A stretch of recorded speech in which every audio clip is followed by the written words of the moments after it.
नमस्कार साथियों, आप सबका पुनः स्वागत है श्रद्धा एस्ट्रो ज्योतिष में। आज हम लोग कवर करने वाले हैं धनु लग्न की कुंडली में यदि शुक्र सप्तम भाव में बैठे हैं तो क्या फल है। हम ये भी कह सकते हैं धनु लग्न की कुंडली में मिथुन राशि के शुक्र किस प्रकार का फल देते हैं। इससे पहले हम लोग चैनल में सूर्य से लेकर बृहस्पति तक की कंप्लीट वीडियो रिकॉर्डिंग अपलोड कर चुके हैं। कोई भी व्यक्ति भृगु सरल पद्धति को आधार बनाकर ज्योतिष को सीखना चाहता है, हमारे चैनल को सब्सक्राइब कर सकता है। हम जल्दी ही सूर्य से लेकर राहु केतु तक 9 के 9 ग्रहों का 12 अलग अलग लग्न की 12 अलग अलग राशियों में फल को अपलोड करने वाले हैं। इस अपलोडेशन को टाइमली पाने के लिए आप बेल आइकन दबाएं ताकि आपको सारा अपलोडेशन टाइमली मिल सके। तो आइए शुरुआत करते हैं आज की क्लास का। लग्न से अगर हम गिनेंगे एंटी क्लॉकवाइज तो ये आता है सप्तम भाव, 7वां भाव। फिलहाल मिथुन राशि और शुक्र बैठे हैं। 7वां भाव दोस्तों क्या बताता है? 7वां भाव बात करता है हमारे अंतरंग संबंधों की, प्रेम संबंधों की, व्याभिचार की, लिविंग रिलेशनशिप की, सेकेंड मैरिज की। तो ये सब बातें, दत्तक संतान, दत्तक पुत्र भी यहाँ से देखा जाता है सप्तम भाव से। सप्तम भाव हमारी विदेश यात्राओं के बारे में भी जानकारी देता है। सप्तम भाव हमारा पार्टनरशिप डील के बारे में बात करता है।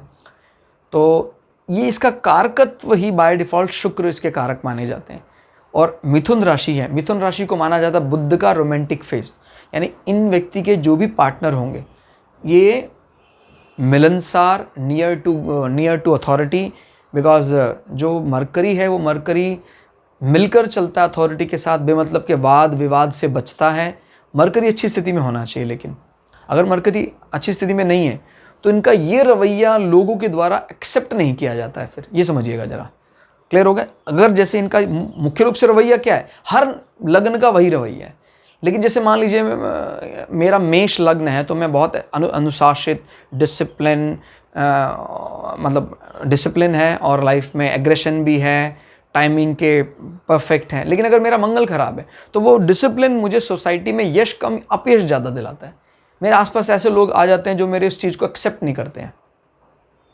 क्लियर होगा? तो ये ध्यान रखिएगा कि बाय डिफ़ॉल्ट हर लग्न वो चाहता तो है, लेकिन उसके जो भी पूर्व जन्म के कर्म फल हैं, प्रारब्ध हैं, अब अनुशासन होना तो बहुत अच्छी बात है, लेकिन लोग उसको एक्सेप्ट नहीं करें तो भगवान ने उसको इस प्रकार का जीवन दिया है उसके प्रारब्ध के कारण। उसके खुद के कर्म ऐसे थे कि भाई उसने कभी ऐसा सपोर्टिंग एनवायरनमेंट दूसरों के अगेंस्ट कर दिया होगा, इसलिए अभी वो ऐसा मिला।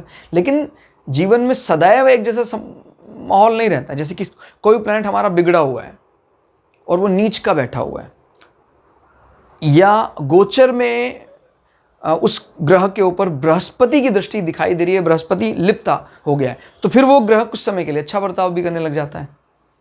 इसलिए तो ये सब चीज़ें देखने के बाद ही हम सही प्रेडिक्शन को बता सकते हैं। मिथुन राशि मैंने बताया बड़ी सधी हुई, बातचीत में भी कुशल, हास्य विनोद पसंद करने वाला माना जाता है मिथुन राशि को। शुक्र इसमें और इस प्रकार की फीमेलिक प्रॉपर्टी ऐड कर देता है। प्रेम पति पत्नी में अच्छा होता है। क्लियर हो गया? और शुक्र यहाँ नज़र डाले, यानी विवाह के बाद आपके भी रूप सौंदर्य में बढ़ोतरी होगी। क्लियर? हालांकि यहाँ एक विरोधाभास है जो मैंने आपको पहले ही बताया था कि जब इस प्रकार का कोई भी विरोधाभास चाहे दृष्टि में हो चाहे सिटिंग में हो, वो ये बताता है कि मटेरियल गेन के लिए तो हर प्रकार से अच्छा है। आपके रूप सौंदर्य को भी शुक्र बढ़ाता है। लेकिन जहाँ अगर दो ऐसे राशि ऐसे मिल जाए या प्लैनेट मिल जाए इनकी नेचर नहीं मिलती है, वो इस राशि से संबंधित चीज़ों के साथ इनका वैमनस्य करवा देता है। यानी इस राशि का संबंध आपके पिता गुरु के साथ, और ये हैं आपके पार्टनर। तो इस प्रकार की कोई वैचारिक मतभेद दिखाई देते हैं। बहुत ज़्यादा इसलिए नहीं क्योंकि शुक्र उनको शत्रु नहीं मानते हैं, बृहस्पति इनको शत्रु मानते हैं। तो जब इस प्रकार के कॉम्बिनेशन बनते हैं तो कई बार पिता के मन में हल्का फुल्का ऐसा विचार रहता है। लेकिन आपको पता है ये बहुत जेंटलमैन लोग हैं, ऐसा नहीं मंगल शनि की तरह ढिशुम ढिशुम करने, नहीं, बहुत जेंटलमैन। इनके मन में कोई ऐसा वैचारिक मतभेद रहता भी है तो ये कभी इस चीज़ को बहुत ज़्यादा इश्यू नहीं बनाते हैं। लेकिन वो आप समझ सकते हैं इस कुंडली में कि है। तो क्लियर हो गया? और शुक्र यहाँ बैठकर आपके आय को भी रिप्रेजेंट कर रहा है। तो जब आपके आय का स्वामी, देखिए अगर यहाँ का स्वामी यहाँ चला जाए तो मतलब ये होता है कि भाई आपका पार्टनर आय में इन्वॉल्व हो रहा है। अभी आय इन्वॉल्व हो रही है यहाँ पर, तो इसमें इसका अर्थ ये है कि भाई बिजनेस डील जो भी करेंगे आप, अगर उसमें कहीं ना कहीं डायरेक्टली इनडायरेक्टली इनको इन्वॉल्व कर लें तो फ़ायदा दिलाने वाला होगा। अब डायरेक्टली मैं इसलिए नहीं बोल रहा हूँ क्योंकि देखो, अगर इसका स्वामी वहाँ चला जाता तो ये पार्टनर से डायरेक्ट आपको आय हो रही है, इसका स्वामी वहाँ जाके बैठ गया, अभी उसका स्वामी यहाँ आ रहा है, तो यानी आय कहीं ना कहीं अटैच करती है, उसका उपयोग करें, अगर हम पार्टनर का उपयोग करें, हम नाम का, उनके फेम का, तो आपके इनकम में और बढ़ोतरी होगी। छठे भाव का स्वामी अपने से 2 होकर बैठा है और अच्छी जगह बैठा है, तो ये बताता है कि कहीं ना कहीं हो सकता है भी आपने कुछ इस प्रकार के बिजनेस डील किए हों जिसका संबंध पत्नी के साथ हो रहा हो, और ये ऋण भाव का स्वामी भी है शुक्र, जो अपने से 2 होकर बैठा है। क्लियर? अपने से 2 का मतलब ऋण से फायदा देखना हो तो हम यहाँ देखते हैं, तो लोन संबंधी चीजें यहाँ भी दिखाई दे रही हैं, और पॉजिटिवली इसलिए क्योंकि वो फ्रेंड मरकरी के यहाँ बैठा हुआ है। क्लियर? तो इस प्रकार की चीज़ों से इनकम आपको हो सकती है। तो इनकम किसको माना जा रहा है यहाँ पर?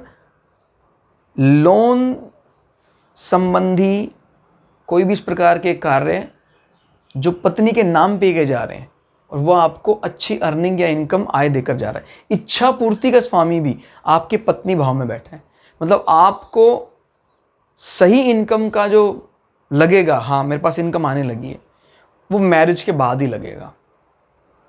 क्लियर? और मैरिज के बाद आपका 6th हाउस भी स्ट्रांग हो जाएगा, क्योंकि इसका स्वामी अपने से 2, अपने से 2 का मतलब क्या होता है? एसेट्स को बढ़ाने वाला, आपकी स्थायी संपत्ति को बढ़ाने वाला।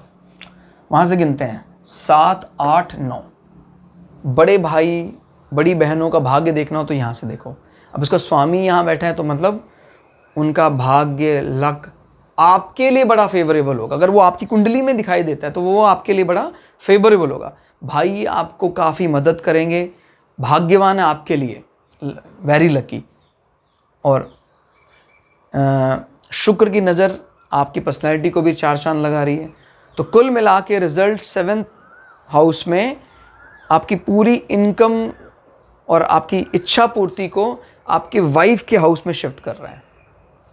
तो उसके नाम का इस्तेमाल बिल्कुल करना चाहिए, उसको बिज़नेस में डायरेक्टली ना सही इनडायरेक्टली ज़रूर इन्वॉल्व करना चाहिए, तो आपके इनकम सोर्सेज बढ़ने लग जाते हैं। तो दोस्तों आज की क्लास में इतना ही।